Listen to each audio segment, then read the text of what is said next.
Alias साहब के खेत में पालतू जानवरों के दरमियान हर साल एक मुकाबला मुनक्कद हुआ करता था। सारे जानवर साल भर इस भरपूर मज़े वाले मुकाबले का इंतज़ार करते रहते। हर साल इस मुकाबले को जीतने वाले को इनाम दिया जाता। पिछले से पिछले साल जामनी रंग की सब्जियां बोने का मुकाबला हुआ। इससे पहले तमाम जानवरों के दरमियान घुटने मोड़कर भागने का मुकाबला हुआ। बी बतख ने वो मुकाबला जीता। भला उसके अलावा ये मुकाबला कौन जीत सकता था। इसी तरह एक साल हिज्जे करने का मुकाबला था, लेकिन लफ्ज़ था स्किम बकिंगम। लेकिन इस लफ्ज़ के हिज्जे करने में सभी नाकाम हो गए।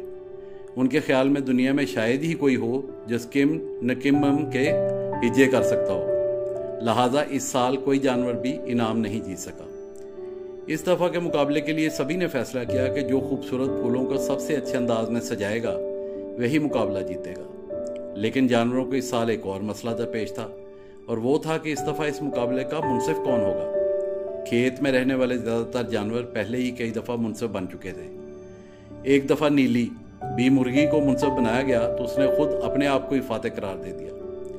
अगर अब भी उसको मुनसिफ बनाते तो उसने फिर ऐसा ही करना था। शाली भेड़ का मसला ये था कि हर जगह उसकी लटकती हुई ऊन उलझ जाती और वो जहाँ जाती उसके पीछे मेज़ कुर्सियाँ गिरती रहती। मोती कुत्ता हर वक्त मट्टी में लिथड़ा रहता। बहादुर घोड़ा का मसला ये था कि वो उस खैमे में दाखिल नहीं हो सकता था जहाँ फूलों की ये नुमाइश मुनक्कद होनी थी। लेकिन इस दफ़ा मासी बकरी की बड़ी ख्वाहिश थी कि उसे मुनसिफ बनाया जाए। उसने जानवरों को बताया कि उसे फूल बहुत पसंद है। वैसे भी वो पहले कभी मुनसिफ नहीं बनी थी, इसलिए सब जानवरों ने उसे इस साल मुकाबले में मुनसिफ बना लिया। आखिर मुकाबले का दिन आन पहुंचा। पिछले कई दिनों से तमाम जानवर मसरूफ़ थे। वो खैमा जिसमें मुकाबला मुनक्कद हो रहा था आज फूलों से भरा हुआ था।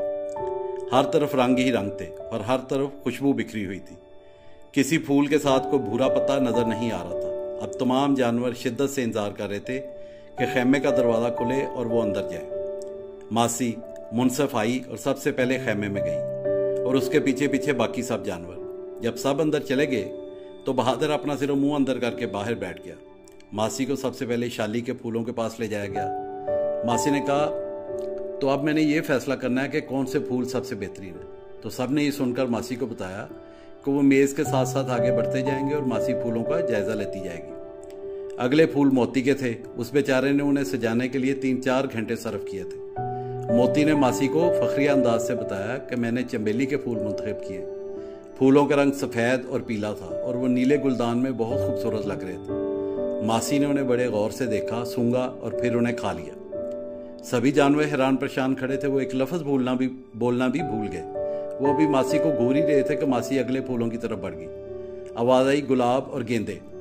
मासी ने नाम सुने और उन्हें भी हड़प कर लिया। फिर अपना मुंह आगे को कर लिया। उसकी दाढ़ी फूल चबाते हुए हिल रही थी, आंखें आधी खुली थी।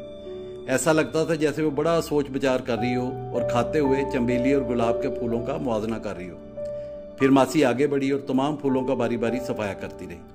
सिर्फ एक तरह के फूलों के साथ इमली के बेलों की सजावट थी। उन्हें खाकर मासी ने नाक चढ़ाया और कहने लगी, जरा खट्टे थे।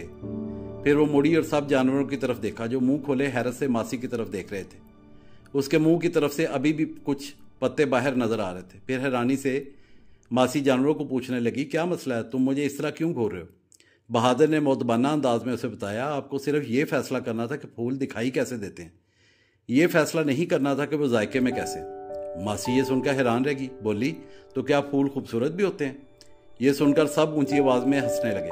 उन्हें मासी को दोबारा सब कुछ समझाना पड़ा। अब भी मासी को समझ नहीं आ रहा था कि सिर्फ फूलों को देखना ही क्यों है, चखना क्यों नहीं। अब इतना वक्त नहीं था कि दोबारा फूल इकट्ठे किए जाते।